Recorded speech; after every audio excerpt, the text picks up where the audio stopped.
Hey, I'm Barbara O'Neill. If you're over 50, you might have noticed that digestion isn't as smooth as it used to be. Maybe you're feeling bloated, sluggish, or even dealing with constipation. These issues can be signs that your colon needs a little extra support. But don't worry. Nature offers powerful, gentle herbs that can help get things moving again and restore your digestive health. Today, I'll walk you through some of the most effective natural remedies to unclog your colon, ease discomfort and leave you feeling lighter and more energized. Let's explore these simple healing herbs together, and as a special thank you for joining me today, we're giving away 100 free copies of my best-selling book to subscribers. So, if you haven't already, make sure to hit that subscribe button and leave a comment about why you want to win my best-selling book. The fourth organ of elimination is the colon. Only microscopic waste can come out via your skin, via your lungs, and via your kidneys. The largest pieces of waste is eliminated via the colon. And you may have noticed that the colon has a mind of its own. I have a book at home called The Second Brain. It's all on the colon. Have you noticed that when you tell it to stop, it won't? And when you tell it to go, it won't. It has a mind of its own. So the colon needs stimulation. It does not need irritation. It needs stimulation. So what stimulates the colon? Let's make a stimulation list. Well, the first point is laughter. No wonder the proverb says, "A merry heart doeth good like a medicine, but a broken spirit dries up the bones." Laughter relaxes the colon. Did you know that children laugh 125 times a day? So should we. Laughter is very good medicine, and it's very good for the colon. What else stimulates the colon is water.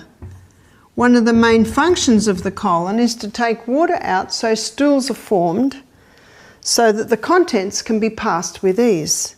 So when someone is dehydrated, usually more water gets taken out of the colon than should be taken out of the colon. Then you've got cement, rabbit pellets. So very important that you be drinking adequate water so that that colon functions properly. What also stimulates the colon is exercise. When you exercise, you increase blood supply to the colon, and the blood supply to the colon is massive. But something else is also happening when you exercise. Your movement of your torso. Every step that you take, your colon is moving. So exercise is vital for the proper functioning of the colon.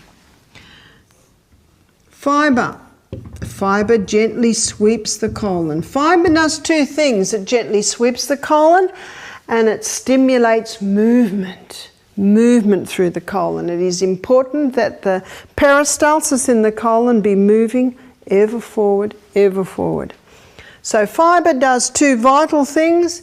It sweeps the colon, and our colon basically is like this.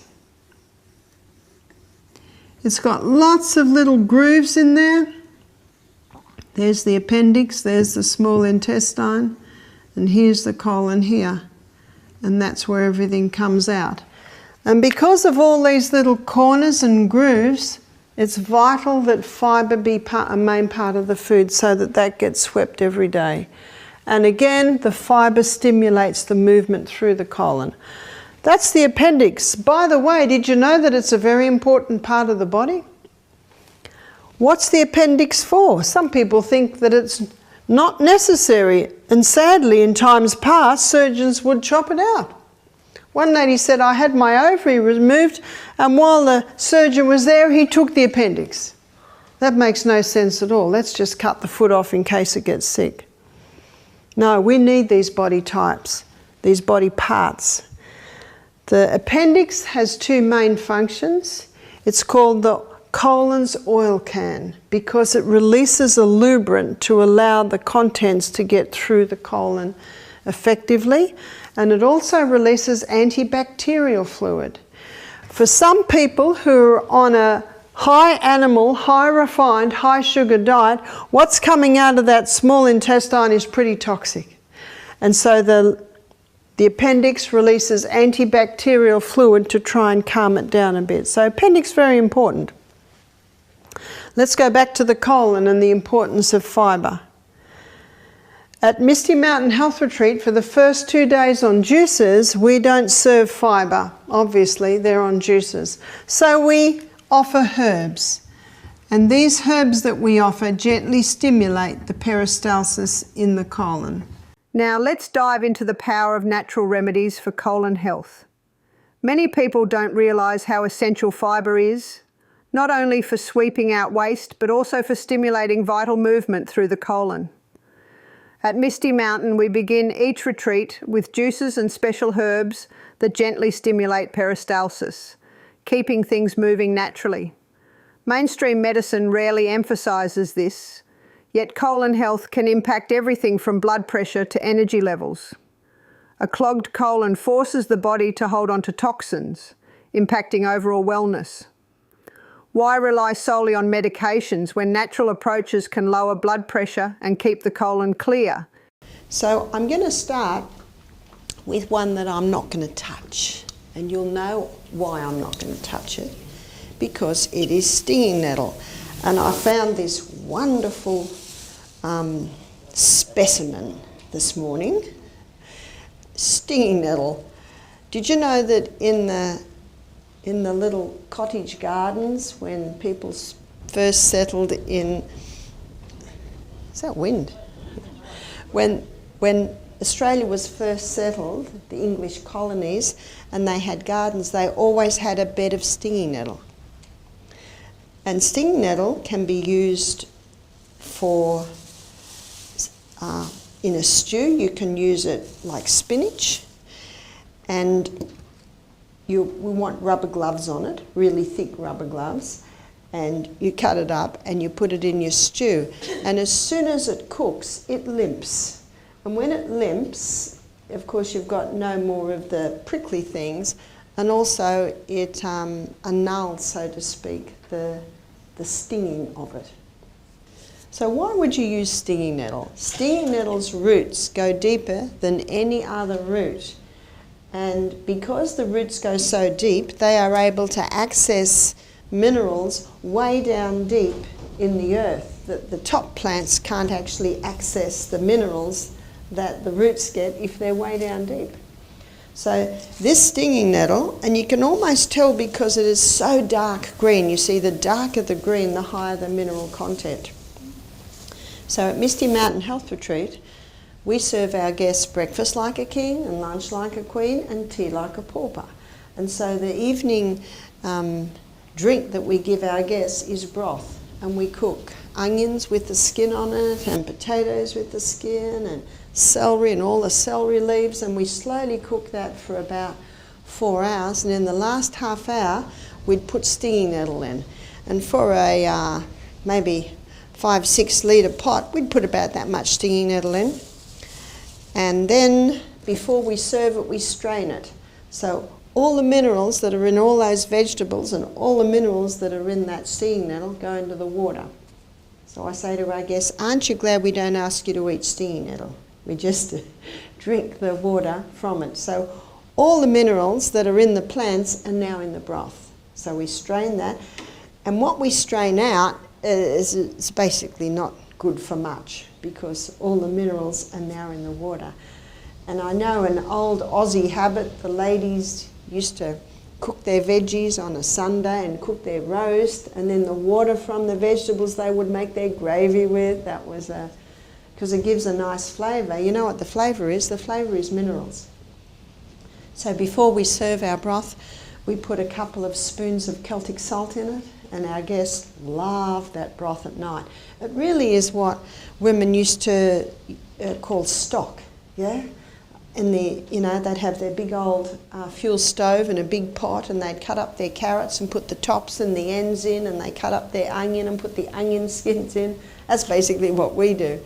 First 2 days at Misty Mountain Health Retreat are juicing days. So we just put the veggies together. But on the cooking days, there's always a broth pot in the kitchen. And, you know, when the parsley is being cut up, all the sticks from the parsley they put in the broth, and it's the best stock. So, you know, feel free to do that. Feel free to put your stinging nettle in, make a nice big broth pot, because then you can freeze it in little containers, and it's a great base for soups, great base for cooking your legumes, and a great evening meal is just having that cup or two of broth, very high in minerals. The nettle is also reported to help with the inflammation of the prostate gland. The nettle, being very, very high in minerals, is high in iron, so it's very good for people who are a little bit challenged with anemia. But you know, the main cause of anemia is low hydrochloric acid, and tonight in my lecture on the gut I'm going to show you how you can boost hydrochloric acid levels to heal anemia, to help get that iron out of the food. So that's what you would use stinging nettle for. Stinging nettle is an incredible, often overlooked herb packed with minerals like iron, magnesium and calcium, making it a natural remedy for both nerve repair and colon health. At Misty Mountain, I include nettle in our evening broths, as it releases these minerals in an easily absorbable form, supporting nerve healing and regeneration. But here's the surprising part. While pharmaceuticals often have side effects, nettle offers a side effect-free solution. Its anti-inflammatory properties ease nerve pain, and its fibre content aids in gentle colon cleansing, helping to keep you regular. Try nettle for real natural relief that promotes overall wellness. And we're going to look at a relative of the onion now, which is garlic. And this is a nice garlic. I always look for the purple ones. So you want to have a look at for the, I was going to say Australia, but I'm in America now. So I try not to get the Chinese ones. And if you press it down, you can open it up easily. And this is your natural antibiotic. In your book, there's a recipe for the flu bomb. And the flu bomb has crushed garlic in it. I don't say how much because it depends how much you dare. Some people can handle a couple of cloves, some people can handle only one clove. Also a little bit of grated ginger, sprinkle of cayenne pepper, or half a teaspoon if you can handle it. Drop of eucalyptus oil, only a drop, there's definitely a measurement there. One lady rang up and she said, Barbara, I can't use this eucalyptus oil. I said, why not? She said, it says on the bottle, not fit for human consumption. I said, we're not asking you to drink the bottle. It's one drop.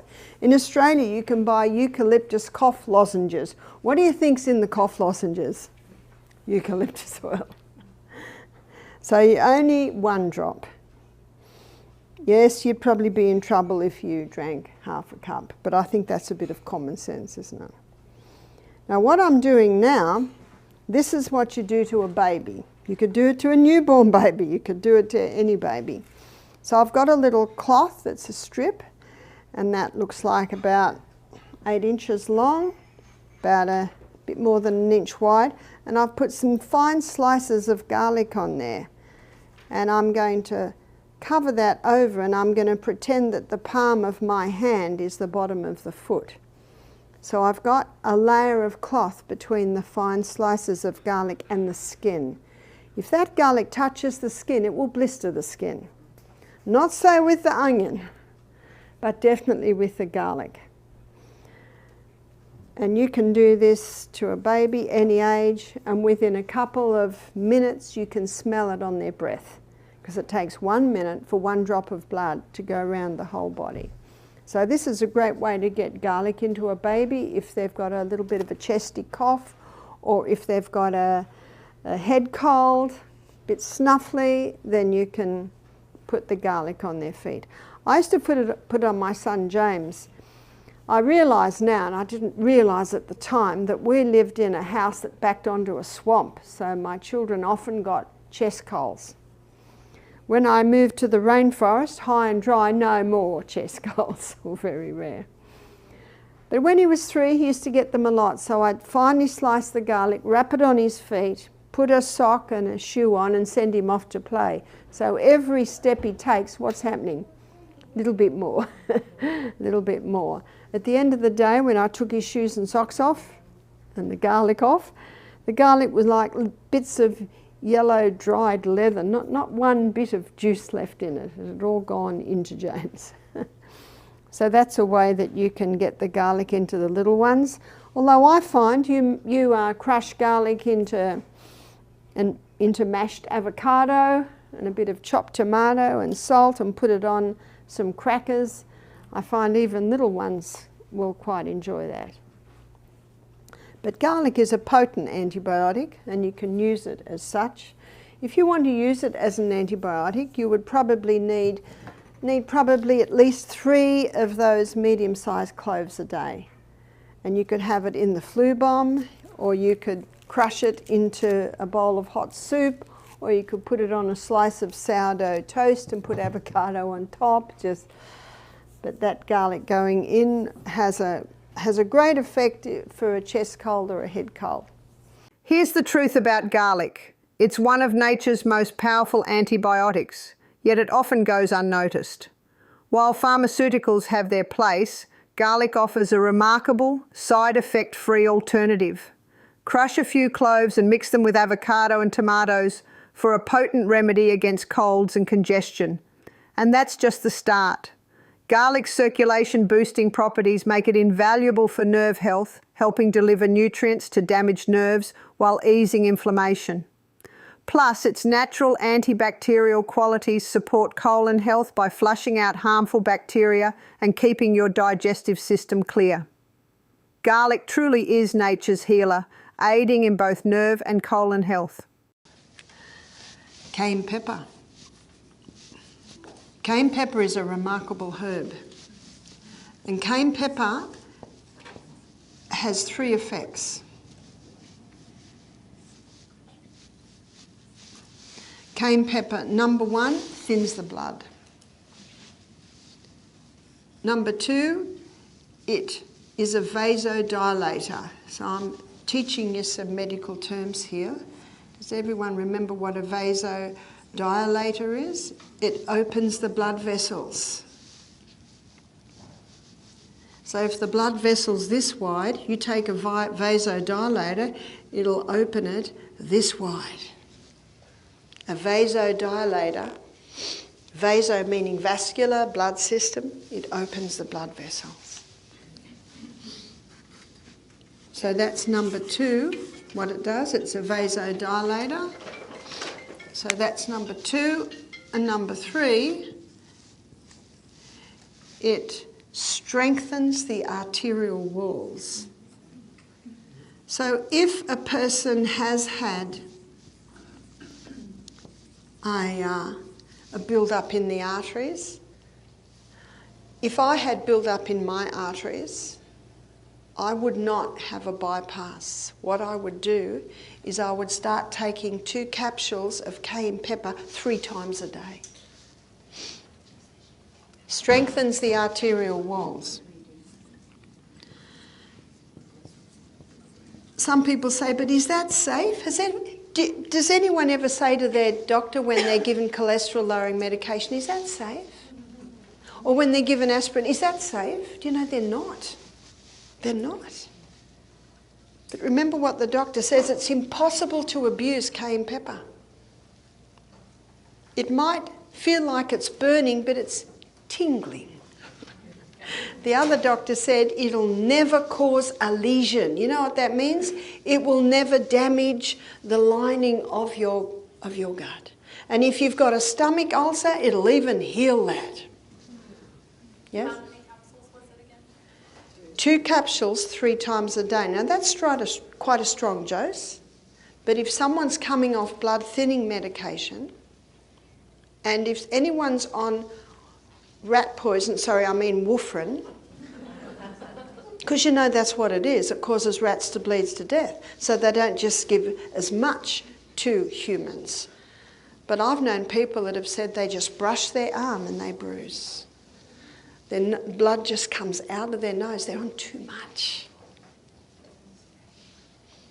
So that can be stopped immediately. I can't tell you what to do with your medication, but I can tell you what I would do, and I would go on 2 capsules 3 times a day. Remember what the good doctor said, a medical doctor in Jethro Kloss's book, he says, you cannot overdo it. You cannot abuse cayenne pepper. And you watch, if you're taking that much, your digestion will improve, your bowels will become nice and regular. Some people say, but isn't it a stimulant? It is, but do you know what it stimulates? Blood. It's a blood stimulant. I'm not interested in a nervous system stimulant, which is caffeine, which is refined sugar, which is alcohol, which is nicotine. They're nervous system stimulants. But remember what Leviticus 17:11 says, the life of the flesh is in the blood. So anything that stimulates blood stimulates life. Cayenne pepper is a powerful natural remedy, not just for supporting blood pressure and heart health, but also for promoting nerve and colon health. Many don't realise that cayenne's ability to enhance circulation plays a key role in nerve repair, delivering oxygen and nutrients vital for healing and regeneration. For those with nerve issues from diabetes, ageing or injury, cayenne offers anti-inflammatory and pain-relieving effects, all without the side effects of pharmaceuticals. Additionally, its natural compounds stimulate the digestive system, helping to gently unclog the colon. Incorporating cayenne into my daily routine is more than adding spice. It's embracing nature's powerful path to wellness. The other herb is hawthorn berry. Hawthorn berry strengthens the heart.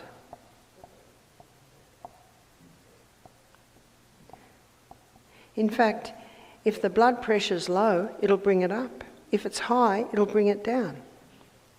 Remember Psalm 104 verse 14, God made herbs for the service of man. The hawthorn berry comes in, and whatever your body needs to do, whatever your heart needs to do, it will work with that. So you can take it in many ways. You can take it as a herb tea. If you take it as a herb tea, being a dried berry, it needs to be gently simmered. And the rule of thumb is 2 teaspoons to a cup of water, and ideally you would have a litre of that a day. Or you can buy it in a capsule form or a tablet form, and you can take up to 4,000 milligrams a day. It's a very safe herb, and you can use it even in conjunction with blood pressure medication. We also make the hawthorn berry as a tincture. So to make it as a tincture, you make it very strong. And we find that it's very handy to have the tincture, especially when someone's blood pressure is high because they're stressed out.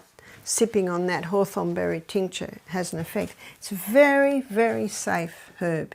You can even use it in conjunction if the person's still on blood pressure medication. Not a problem at all.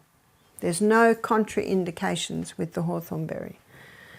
So with the tincture, and it's a berry. So do you pour boiling water on it, or do you boil it, students? Yes, you do. Gentle simmer, 10 minutes. 10 minutes simmer.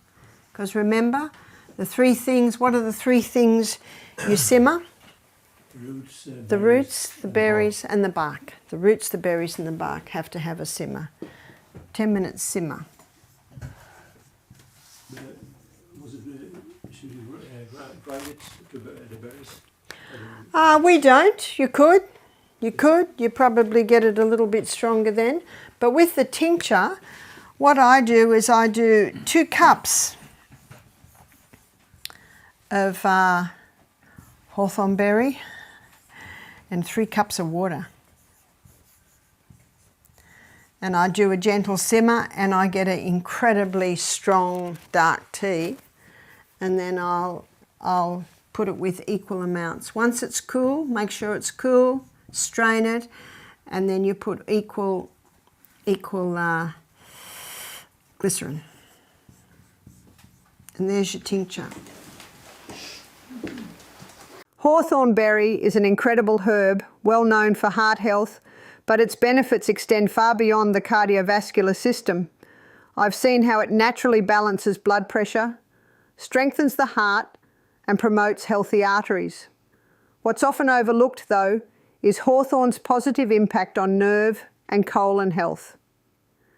By boosting circulation, it supports nerve repair by delivering essential oxygen and nutrients, while also aiding colon function by improving blood flow to the digestive system. Instead of relying on synthetic drugs, which often come with side effects, I turn to this natural remedy. I simmer 2 teaspoons of dried berries per cup of water, drinking up to 1 litre daily, an easy, powerful boost for heart, nerve and colon health. The next one we're going to look at is chickweed. And I found some very good specimens of chickweed. Now, chickweed looks very, very similar to radium. Yeah, you probably can hardly see the difference there. So there is a way to tell the difference. And with the chickweed, it'll have one little rootstock, and the plant can spread right out about this big. In fact, if I've got chickweed in my garden, I know all I have to do is go underneath, find the root, and I've got all of that away. It'll spread out. And chickweed is a delightful herb. Feel free to come up and have a chew of the leaf. It is not bitter at all, so it's very, very nice in your salads. So the chickweed can be thrown in your soups and your stews, and all the minerals will go in there. But you can see how the leaf is not as dark as the stinging nettle. It still has some iron, it still has some minerals, but it has quite a shallow root. I don't think I picked any root there. But medicinally, the chickweed is an anti-itch herb. And I know when my children had contact with chickenpox or measles, you know, the next few days we're weeding in the garden, and my daughter Emma would say, "Leave the chickweed, Mum, we're going to need that." And for measles, chickenpox, you know, itchy things, you can pour boiling water on it, and the tea, when it cools, you can put into ice trays. So you've got chickweed tea ice cubes. And when someone has an itch, they get that out, and you know what ice will do to itch? So if ever you've got an itch, don't scratch it, because when you scratch an itch, it brings relief, but then what does it do? It's even worse. And if the scratching continues, the skin can break, and if the skin breaks, then an infection can come. Whenever you feel itch, grab an ice cube and just hit it. Now, the beauty of making chickweed tea ice cubes, you've got a double effect of not only the ice to kill the itch, but you've also got the herb. If someone has chickenpox, measles, you can make a bath and throw a heap of chickweed in the bath. And they can bathe in the chickweed bath. Psoriasis has a yeast aspect too. There's the rash on the skin. So you could warm up coconut oil in a double saucepan, and you could put the chickweed in it. And you do that for probably about half an hour till the chickweed goes all limp and dark like it's cooked. And then you just pick the chickweed out. Now you've got chickweed ointment. And the coconut oil has an antifungal property, anti-yeast property.